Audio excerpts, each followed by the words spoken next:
Hey guys, how's it going? Today we've got another cool MBTA horn to look at. So with this K5LA, this is off of MBTA 1030.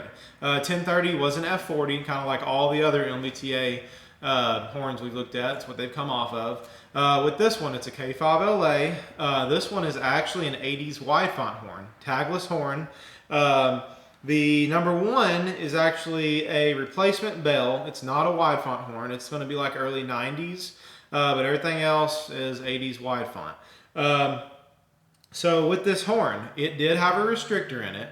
The run-bys that you are hearing, they are unrestricted. I think the only horn that I put out was 27, where I did a restricted run-by with unrestricted. So just keep note, these are unrestricted run-bys. This horn was in decent shape when I got it.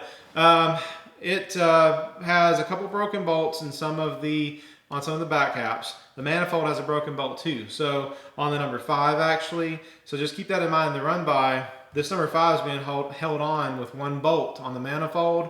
The other bolt is still in the manifold when I did the run-bys. I have not been able to get it out yet.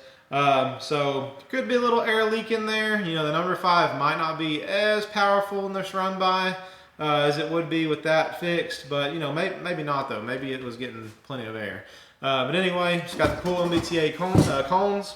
So just another MBTA horn. One thing that is different about this one though than all the other ones I've had, this one has actually got silver paint under this black. All this black is not paint. This is just soot from being on the locomotive and just buildup of dirt and grease. So you do have silver under all this. The others though have all been bare aluminum. So you can actually see here was some silver where I cleaned it up. And then I think this number 5, yeah, right here, I rubbed off some of the soot right here. So you can see that silver paint coming through. So I thought that was interesting. But anyway, just another pretty cool K5LA. I really do like these MBTA horns, especially the cones. They just make them look awesome. So anyway, y'all enjoy this, guys. This is MBTA's 1030 K5LA.